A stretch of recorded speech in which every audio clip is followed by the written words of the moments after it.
സുഗമാദേവി സീരിയലിൻ്റെ പുതിയൊരു എപ്പിസോഡിൻ്റെ പ്രമുഖ വിശേഷങ്ങളിലേക്ക് എല്ലാവർക്കും സ്വാഗതം.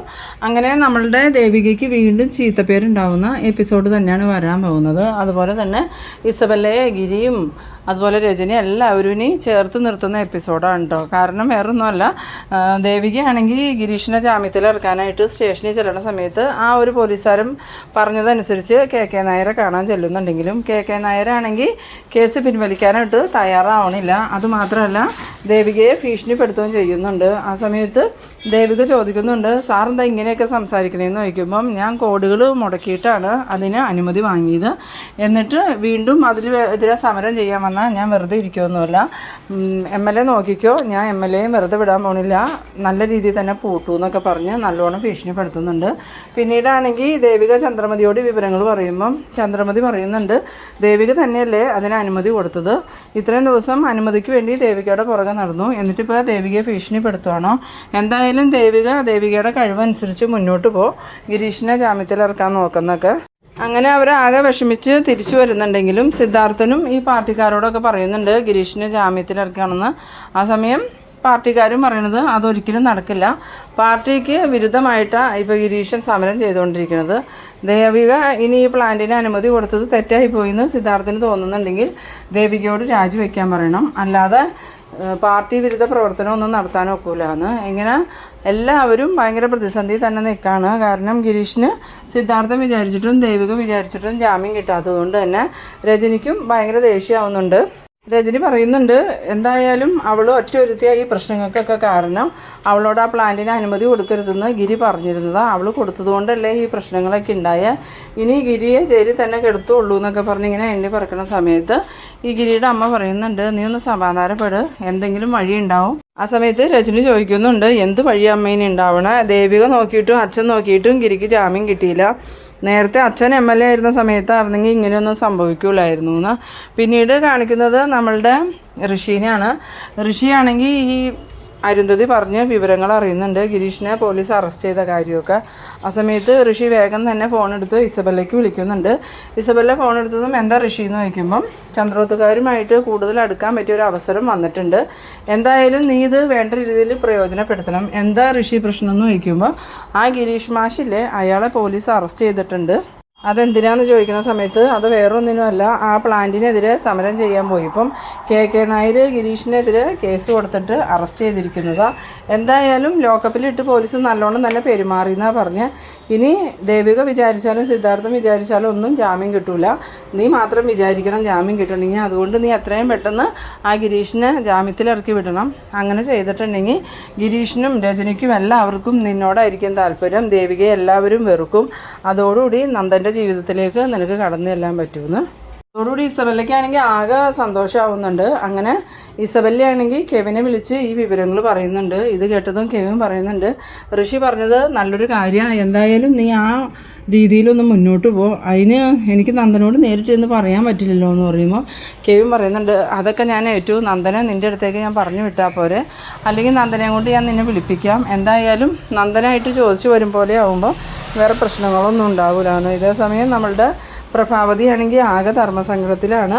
പ്രഭാവതി ഇങ്ങനെ വിഷമിച്ചിരിക്കുന്ന സമയത്ത് നമ്മളുടെ രാധികയാണെങ്കിൽ പ്രഭാവതിക്ക് വിളിക്കുന്നുണ്ട്.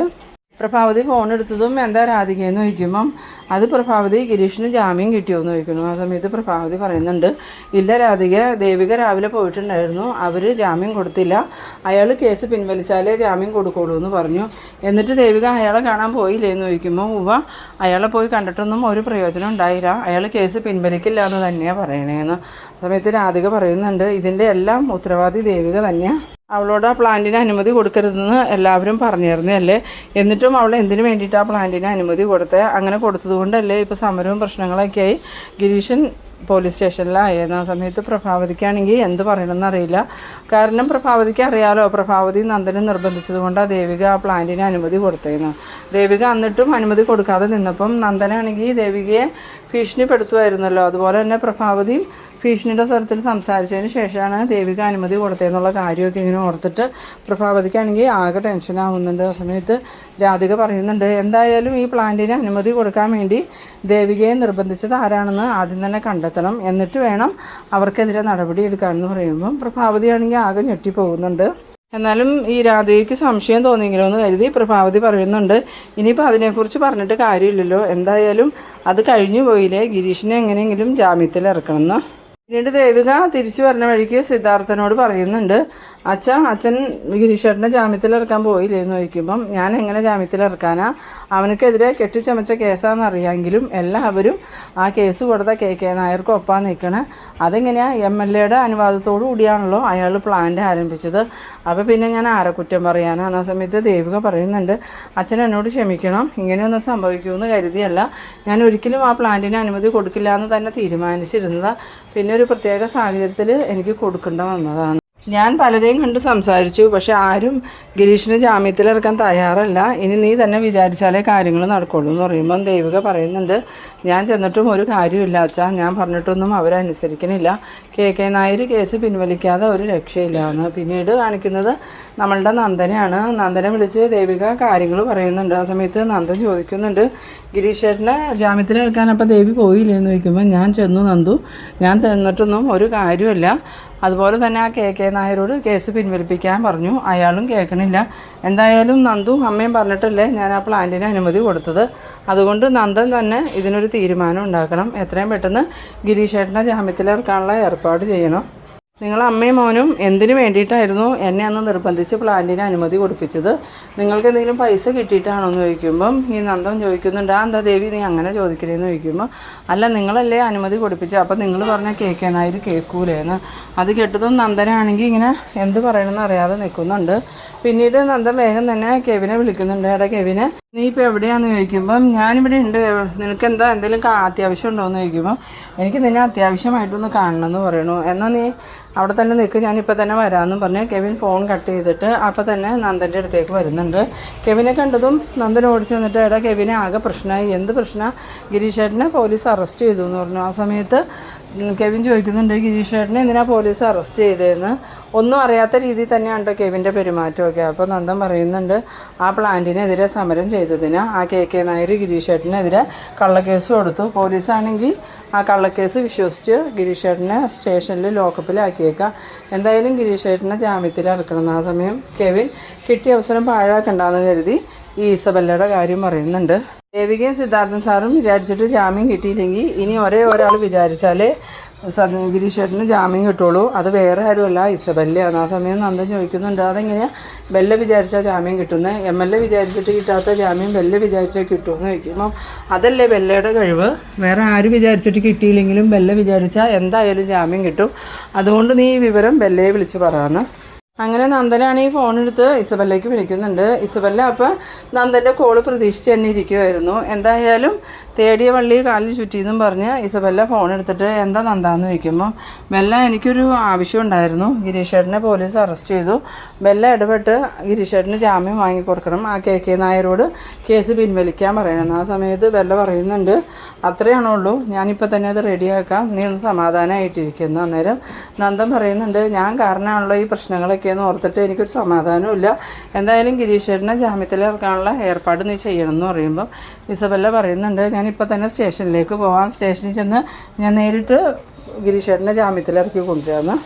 പിന്നീട് കാണിക്കുന്നത് നമ്മളുടെ ദേവികേനെയാണ്. ദേവിക പോലീസ് സ്റ്റേഷനിൽ വന്നിട്ട് വീണ്ടും ആ പോലീസുകാരോട് പറയുന്നുണ്ട്, ഇത് കള്ളക്കേസാണ്, ഗിരീഷേട്ടനെ വിടണമെന്ന്.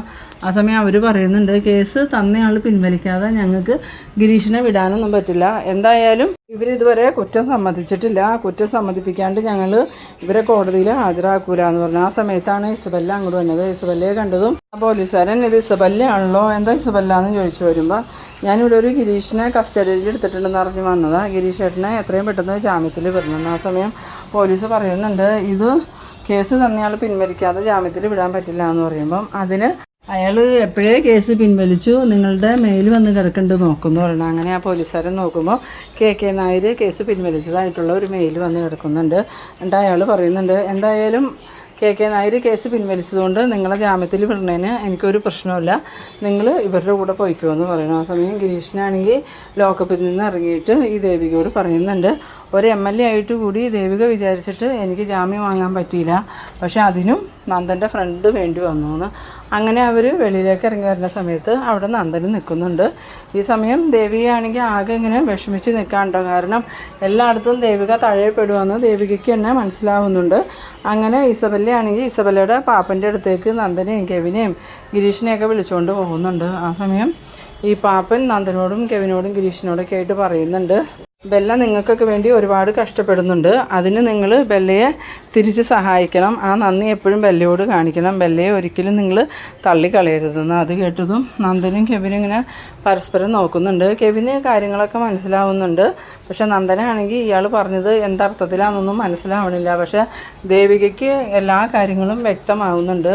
ദേവിക അറിയാതെ എന്തൊക്കെയോ കാര്യങ്ങൾ ഇതിൻ്റെ പിന്നിൽ നടക്കുന്നുണ്ടെന്നുള്ള കാര്യം ദേവികയ്ക്ക് മനസ്സിലായിട്ട് ദേവിക സങ്കടത്തോടുകൂടി സ്റ്റേഷനിൽ നിന്നും ഇറങ്ങിപ്പോകുന്ന ആ ഒരു സീനിലാണ് എപ്പിസോഡ് അവസാനിക്കുന്നത്. അപ്പോൾ നിങ്ങളെൻ്റെ വീഡിയോ ആദ്യമായി കാണുന്നവരാണെങ്കിൽ ചാനലൊന്ന് സബ്സ്ക്രൈബ് ചെയ്യാനും ഇഷ്ടമായാൽ ലൈക്ക് ചെയ്യാനും ഷെയർ ചെയ്യാനും മറക്കരുത്. അപ്പോൾ ഇതുപോലെ ഇൻട്രസ്റ്റിംഗ് ആയിട്ടുള്ള അടുത്തൊരു എപ്പിസോഡുമായി നമുക്ക് വീണ്ടും കാണാം. അതുവരേക്കും ബൈ ബൈ.